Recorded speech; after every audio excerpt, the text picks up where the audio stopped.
part of our MLS 2022 coverage, it's my absolute pleasure to once again welcome Javier Chicharito Hernandez to the show. We'll talk the new season, LA Galaxy, life in Cali, his objectives, and much more. Qué Golazo with Chicharito begins right now. Right then, welcome to Qué Golazo. I want to just get going with this man, Javier Chicharito Hernandez. Chicha, ¿cómo estás? How are you, brother? Hey, Luis, I'm very good. How are you? I'm good. Thank you so much for being here. You look good. Did you get a new haircut, Chicha? Yeah, kind of. Just today? No. I got it like 4 days ago. Okay, well, you look good, Chicha. I hope you feel good and ready for the new season. How are you feeling? Good, pretty well. Finishing this very intense and productive preseason. We have one more game, so we can focus to the beginning of the season at our home opening.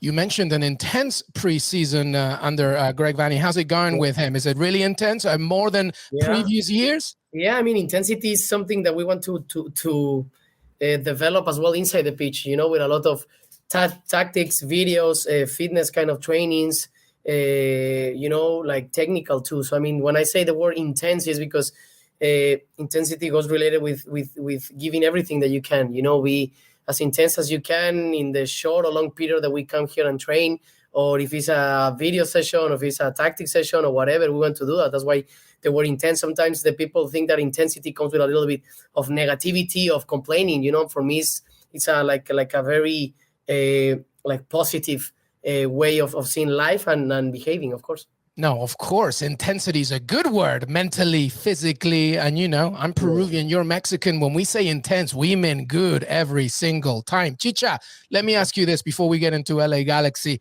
You're an Angelino now. Did you go to the Super Bowl, by the way? No, I couldn't, because we play a preseason match over in Indian Wells. So we couldn't make it. We play against the New York Red Bulls, and then we couldn't make it, because in the way back, we tried to watch it by stream, but we couldn't. The signal was poor, but yeah, we couldn't. It was I think a bad organization for a club a little bit, because it was a Super Bowl here in LA, and then the Rams won it. So, but yeah, anyway, first is our job. First is my passion that I was playing. We played a very good match. We won 2-1, and then the Rams won. So it was a complete Sunday. A complete Sunday. I was going to ask you about that, by the way. The Rams winning, of course, building this, victorious, contentious LA Sporting, the Lakers a few years ago. Is that what you're trying to emulate here at LA with the Galaxy? And the Dodgers too. So it's absolutely, and the Dodgers. It's our time.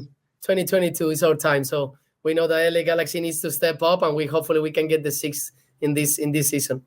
Listen, I mentioned you're a native of LA now, obviously, a few years now. How do you spend your downtime in the city? What are you doing these days? Very good. They treat me pretty well, with the people that I'm hang out, and with the people that work for me as well that lives over here. I mean, I'm very committed to my profession, to my fitness, to my professionalism inside and outside the pitch.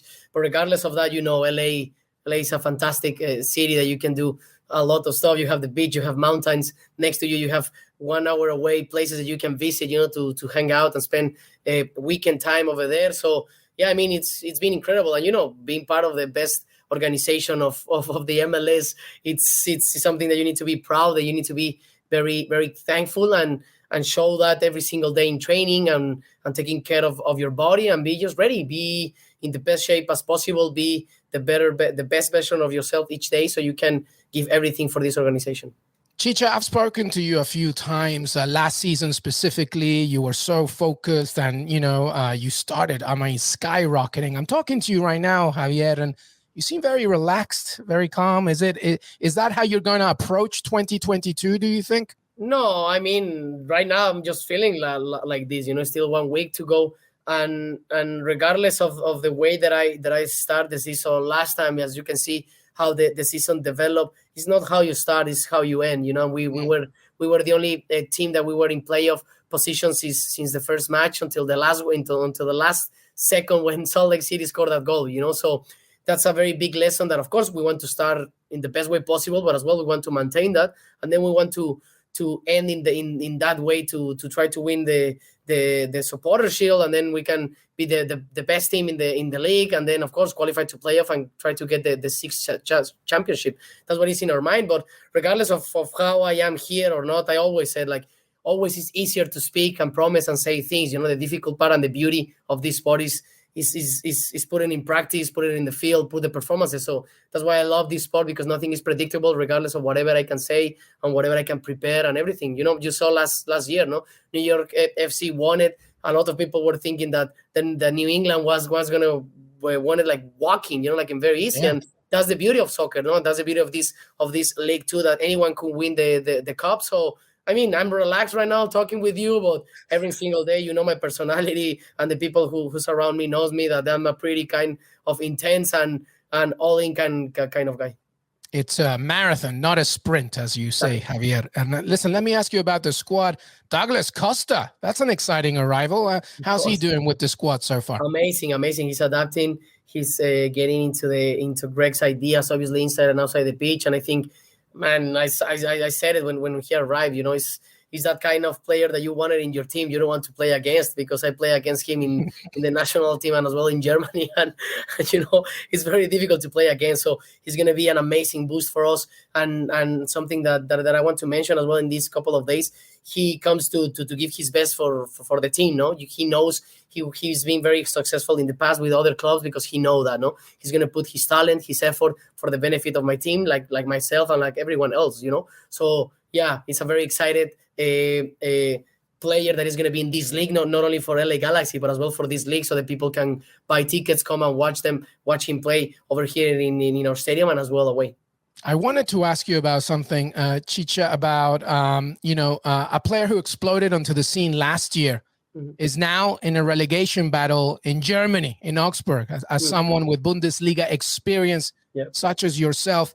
What did you make of Ricardo Pepi's move, and what are your thoughts about Pepi as a player? I think it's amazing. I always mention to all the people who has the opportunity to go away out of your country and out of your comfort zone, that I'm very proud I did it by myself, and as well something that probably people is going to take them in a very wrong kind of way, but you always can come back. There's always the comeback. So you're not going to lose nothing if you go and experience. Then any team will imagine that it's not going to be the case, because he has a lot of potential, and I think he can go to another club or stay in that club if they don't get relegated, and then just be very successful. The national team is coming very, very well, the USA, and then the World Cup, etc. So, but the only way that I say is, if you have an opportunity to go and try out, go. You already have the no if you don't try it. So if you try, you can win a lot of stuff, experience, and you never know. You can achieve your dreams over there. And playing in the best leagues in the world is always something that is going to be very good for your development and for your growth. It's a very good piece of advice there, Chicha. Listen, I got to ask you this. You mentioned World Cup. It's a World Cup year. Mexico, looking to get there, of course. You've said before, the moment you no longer want to play for the national team is the moment you would retire. Is making it to Qatar an objective for you this year?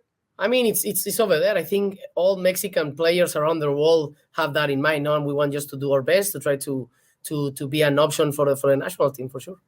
Chicha, final question. Obviously, Qué Golazo, CBS Sports, were rights holders of the Champions League. Who do you have your eye on? Who do you think is going to win the whole thing? I mean, obviously, I'm going to go with my heart and my past, and hopefully Real Madrid can win another one, for sure. Were you disappointed with that first result against PSG? Do you think they can climb back? You never know. You know how the 10th came as well in Lisbon as well. So you cannot bet against Real Madrid, because you never know. In Santiago Bernabeu, everything could change, and hopefully they could go through. Chicha, you know what? I'm going to La Ciudad de Mexico for the very first time next week. My sister just moved there. I don't know if you have any recommendations of restaurants. I haven't spent that much time in Mexico City as a tourist, because always that I go over there, I go to play games, and I'm working. But I mean, the best recommendation that I can give you is you can get a plane and go to Guadalajara, and then I can treat you pretty well. Chicha, maybe I'll persuade my wife to take us to Guadalajara after that. Amazing. Javier Chicharito Hernandez, MLS 2022. The season kicks off very, very soon. LA Galaxy and Chicha hope to make a massive statement. Javier, Chicha, muchísimas gracias, pa. Thank you, Luis. Take care.